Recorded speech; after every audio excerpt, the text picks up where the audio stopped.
You've probably heard people talk about Divisi. We mention it a lot, but we realised that we've never really gone into why it's so important. So this video offers a quick overview of how you can use Divisi to enhance your compositions. The string orchestra has 5 sections, but that doesn't mean it's limited to 5 notes. Stringed instruments can play more than one note at a time, but in string music, it's more common that what you're hearing is Divisi. Divisi is a direction to divide.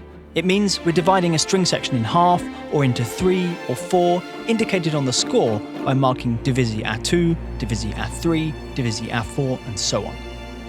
The most common way that this works is to divide at the stand.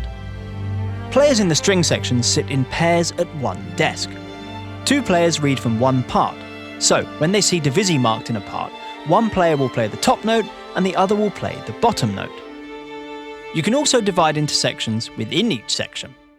This can be useful if you need 3 or more even parts, or particularly in the case of bolstering the basses by doubling them with some cellos. Here you can have the cellos divide into front and back sections, the back sticking with the basses and the higher parts played at the front for a more homogeneous low register. Or you could divide all violins to front and back, with melodic parts in the front and textural parts in the back. You're obviously going to want to choose which section you divide loosely based on the register that you need for your part, but there are a couple of practical models on how to divide the strings too. The cellos divide easily and well. Because they have a larger, bolder sound, you can divide them without taking weight away from the sound, and you probably won't notice any change at all. The violas also divide well, but the basses don't. This is because the basses are thick and muddy sounding, and all of those lower overtones get very messy with any harmony other than octaves, or maybe fifths if they're part of a large, broad chord.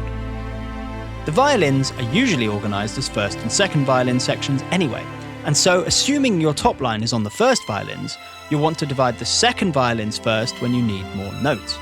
This is because a lot of the impression of the scale and the size of the string section comes from the top line of the music, so you can divide anything underneath without losing that sense of size.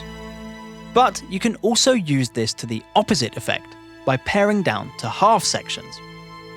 This is a very common technique in film scoring, and it can be a great way of getting a much more intimate sound and providing some contrast in your music. But string divisi doesn't need to be just about harmony or needing extra notes. There can be practical reasons, like fast repetitive passages, where dovetailing between 2 divided sections allows for more dexterity and doesn't tire the players out. And there can be creative reasons, like in canonic or fugal writing, where the same section can have different overlapping lines. Or maybe you just want the sound of 2 distinct registers from an instrument, or want to make use of some low open strings. And of course, if you're using sample libraries, you get to do tricks that would be impossible, or at least impractical in the real world.